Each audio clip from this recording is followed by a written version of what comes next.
Judge, I forgot to approach you on this other case. It's Miss Loyola. Judge, she has an AFM in our court, but she has a felony. So she's on bond for an assault of a family member, Yes. on bond for a felony assault of a peace officer, and now you pick up a new case. And what happened was she went to felony. Oh, hold on. I don't even think we've done probable cause yet. We are going to do probable cause. You have the right to remain silent. Anything you say can or will be used against you.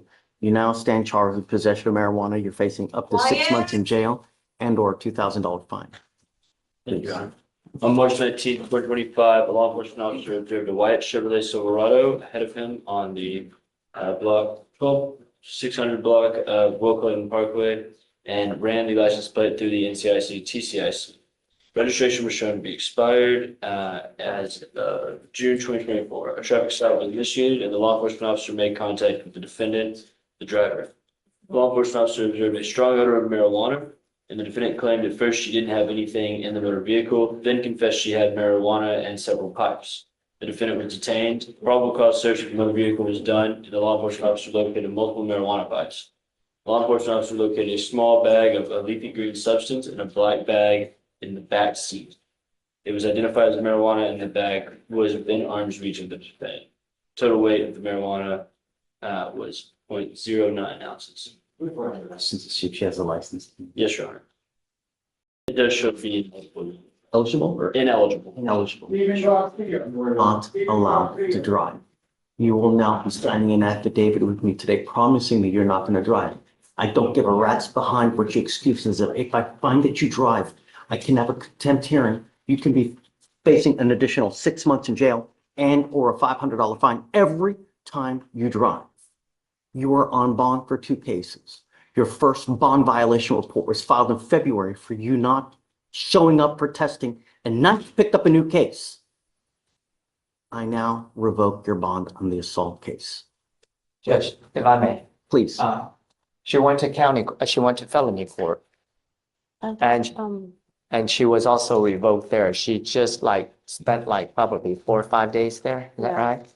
And she's out here, The so date I missed was, I was in jail for a traffic ticket and a The- big call.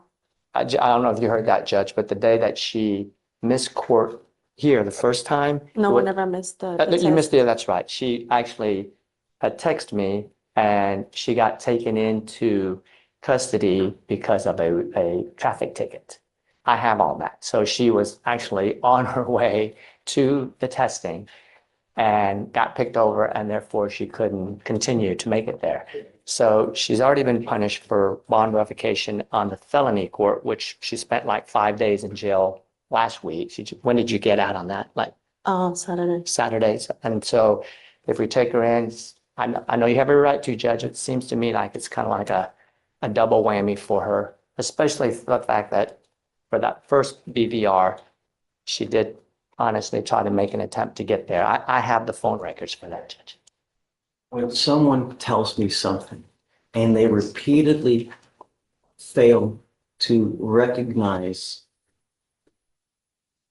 the conditions that we set forth, for me, it goes in one ear and it goes out the other ear. You telling me something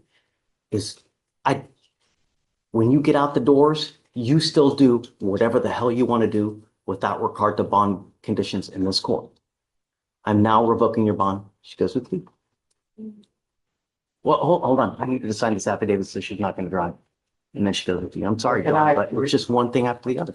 Just Do you want to go ahead and just issue a new bond, or can I revisit you in about an hour to figure out what we want to do, Judge? Sure. You want to do it that way? Okay.